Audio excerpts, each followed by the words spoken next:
Hello, it's me, Ian and Eric, and we're gonna be eating salt and vinegar crickets. Yeah. What do you think about that, guys? You're gonna really do it? Yeah, Probably. and I'm gonna do it. Okay. I love like anything salt and vinegar.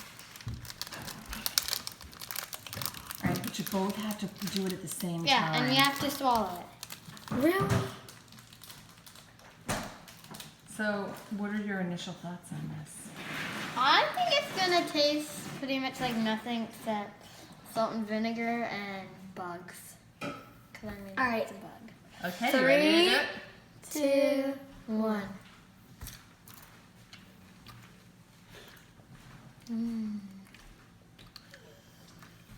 It's good.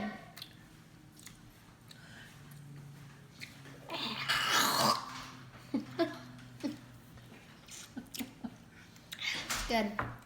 Eric, are you gonna swallow that? I want more. Do you need some water?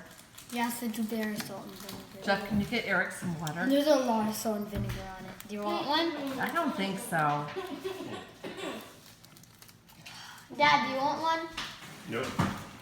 Are you really gonna eat another one? Tastes like sunflower seeds, like the salt and vinegar one. Oh yeah. I need some. Let me see. I wanna see. Here, the Ian, you want